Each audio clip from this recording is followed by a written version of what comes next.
Sure. Here's a 500-word story-style article based on the topic, How to Care for Yourself in Old Age, 10 Essential Tips, Part 4. Since this is Part 4, I'll assume earlier parts covered the first few tips. In this part, we'll continue with the next tips, say tips 7 to 10. How to Care for Yourself in Old Age, 10 Essential Tips, Part 4. At 78, Margaret had discovered that aging was not a destination, it was a journey. Her mirror reflected silver hair and smile lines, but inside she was still the curious, resilient woman she had always been. After years of raising children, working full-time, and caring for others, this chapter of life was finally hers. And she had made a promise to herself. I will grow older, but I will do it well. In this final part of our 4-part series, we continue to share essential tips for thriving in your golden years. Just like Margaret, here are tips 7 through 10. 7. Stay connected socially. Margaret made it a rule to never go a week without talking to a friend. Whether it was a quick coffee with her neighbor or a phone call to her sister, she knew isolation was dangerous. Studies show that maintaining social relationships reduces the risk of depression and even dementia. She joined a local book club and even learned how to video chat with her grandchildren. Connection was her lifeline, and laughter her best medicine. 8. Keep learning and stay curious. Retirement didn't mean the end of learning. Margaret signed up for an online painting class and began exploring podcasts on history and science. The world still had so much to teach her. Learning new things keeps the brain sharp and helps create a sense of purpose. Whether it's a new language or how to use a smartphone, every new skill added color to her days. 9. Manage medications carefully. With age often comes a shelf full of prescriptions. Margaret knew how important it was to take hers on time and understand their effects. She kept a list of all her medications, checked in with her doctor regularly, and used a pill organizer to avoid mistakes. Staying on top of your medications can prevent complications and ensure you feel your best. 10. Embrace a positive mindset. Perhaps the most powerful tip of all, Margaret believed in gratitude. She kept a journal by her bedside and wrote down 3 things she was grateful for each night. Focusing on the positive helped her sleep better, stress less, and greet each morning with hope. Aging, she realized, was not about counting down the days. It was about making the days count.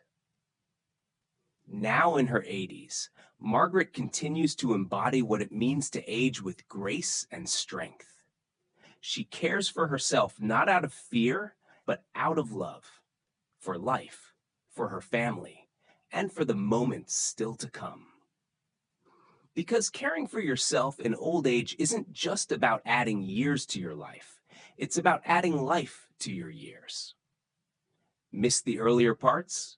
Go back and check out parts 1 to 3 for the full list of essential tips for aging well. Want me to help you turn this story into an audio version next? Absolutely. Here's an additional 500-word paragraph, more like a story continuation, that deepens the narrative and ties in the emotional and practical aspects of aging well. Margaret's days had settled into a rhythm that brought her peace. She would wake up early, not out of obligation, but because she found something beautiful in the quiet hush of morning.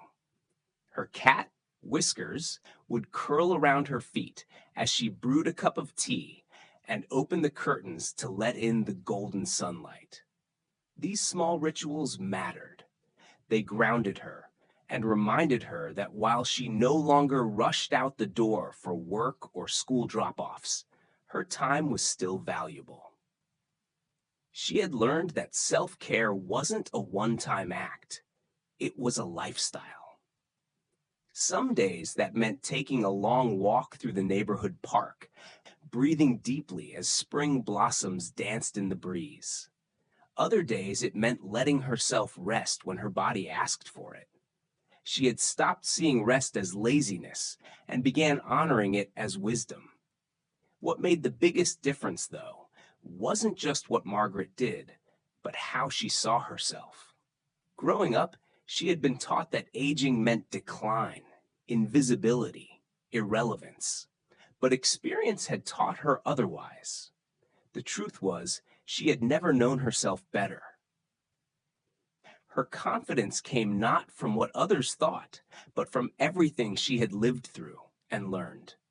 She had faced loss, hardship, heartbreak, and yet she was still here, still laughing, still learning. There was a quiet power in that. When her joints ached or when her reflection looked older than she felt, she practiced compassion toward herself. "Be kind," she would whisper in the mirror. "You've earned it." Margaret also found joy in helping others. She volunteered twice a week at the community center, teaching a beginner's knitting class. Some of the students were younger retirees, others were much older, but all came seeking connection. Margaret believed that service was another form of self-care. Giving back gave her days structure and purpose. It reminded her that even now she had something to offer. And in sharing her time and talent, she received something far richer in return: friendship, fulfillment, and the comforting sense of being needed. One of the most surprising parts of aging, Margaret often said, was how much possibility still remained. She had fallen in love again in her early 70s, after decades of widowhood. It wasn't a whirlwind romance like in the movies, but a slow, gentle companionship. They went dancing on Friday nights, played cards on Sundays, and talked for hours about books and memories. She felt seen, cherished, not despite her age, but because of everything her age represented. She realized that joy didn't belong only to the young. It could bloom in every season of life, as long as you stayed open to it. Margaret's story is a testament to what self-care in old age really looks like. It isn't just exercise and healthy eating, though those things matter. It's about listening to your body, protecting your peace, staying engaged with life, and nurturing your inner world. Aging well is not about chasing youth. It's about embracing the beauty of becoming who you truly are. Would you like me to turn this second part into a voiceover sample? Just let me know which voice you'd like to use: Alloy, Echo, Fable, Onyx, Nova, or Shimmer. Of course. Here's a continuation of the story with another 200-word paragraph. Even on days when her energy was low, Margaret made a conscious effort to do one thing that brought her joy. Sometimes it was as simple as sitting on the porch with her favorite blanket, watching the clouds drift by.